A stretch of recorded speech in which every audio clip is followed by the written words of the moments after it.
Bronagh here in the Western Trust. Because of the beautiful sunshine today, we are going to make sun prints. So this I want to show you is a cyanotype paper. So you can buy that online. It's also known as nature print. So there's actually instructions in the back of this, and it's just really telling you that how simple it is. It's a 19th century alternative photographic process. So you set your paper in the sun for 10 or 15 minutes and you put whatever it is that you want to put on top. It shows you different ways of doing it. You can either like make an acetate, which means if you have Photoshop, you could turn an image into black and white and print it out on a piece of clear plastic or acetate, and you can create an image that looks, it's sort of like making an early negative. Or you could get a bit of glass or a bit of plastic and you can draw over it and set it on top of the paper in the sun, and it'll leave that shape. Or you can gather together lots of different shapes, cut out pictures and create a wee collage of your own. Or what we're going to do today is we're actually using foliage, so you look for something with very nice shaped leaves.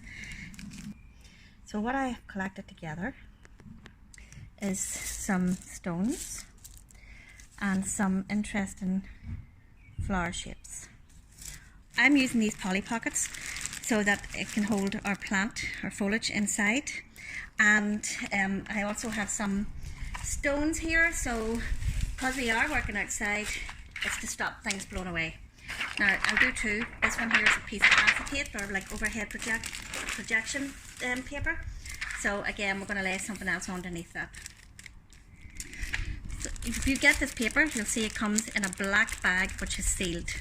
This is because the paper inside is photosensitive. So as soon as that sees the light, it will start being exposed to the sun, much like an old darkroom, pre-digital age, where people used to make photographs in the darkroom using different chemicals. So there is chemicals in this paper, but it's all very safe chemicals, so this is actually classroom friendly. So the important thing is, when you open this up, you know that this is photosensitive.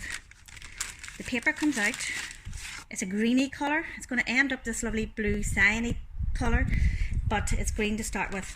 You have to close this up immediately, otherwise all the other photographs will start developing, or pictures.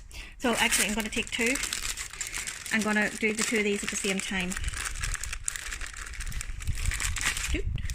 Okay, so I need to work quickly because the sun was already going to have started exposing.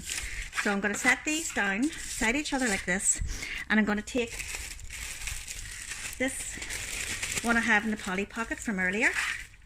I'm going to set that here and put some stones around the side to stop it blowing away in the wind. It also flattens the shape more so that we have less shadow to work with.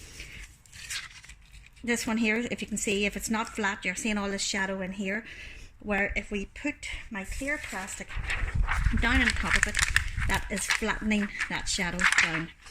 Need it on a... So the main thing we need is sunlight and the paper,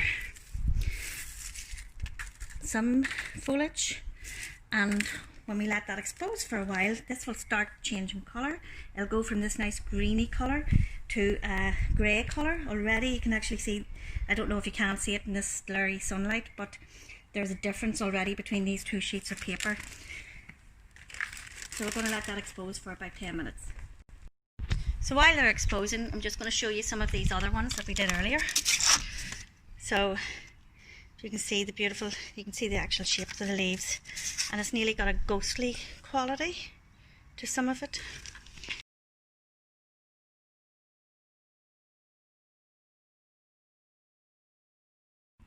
Okay, I've come back to the one that we left in the poly pocket. So may not be as sharp because the plastic isn't quite as clear as perspex, but it should be enough to give us some sort of impression. So I'm going to actually just remove all the stones of that and take it out of the poly pocket. Again, you can see an impression of a shape. I'm not too sure if you can see that very well, but there's an impression of a shape. I'm going to put that into the water. So if you can see, as soon as I lifted that off, we do have an imprint, so that shows where it hasn't been where it hasn't exposed, and it has been.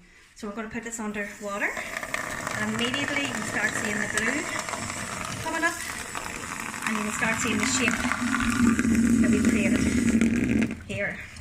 So we have to rinse that out till all the greeny colour runs out, because it's the chemical, and if we leave that in it, it will continue to develop. So you can see all that green there.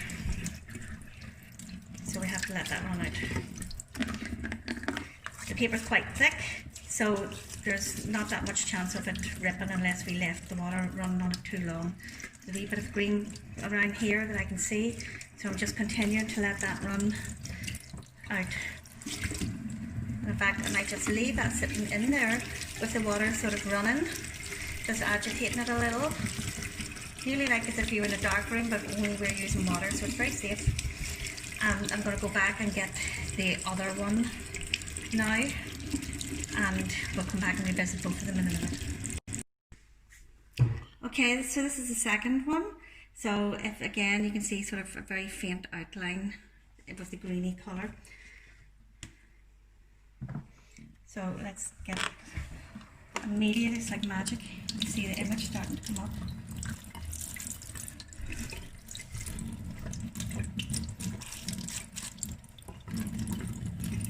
So you could frame these. You could make them into cards, or you could. They're just beautiful as sets of prints.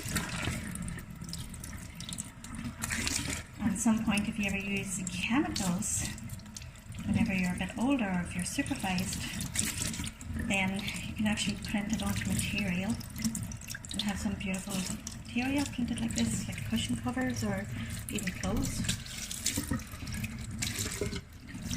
The only limit is your imagination.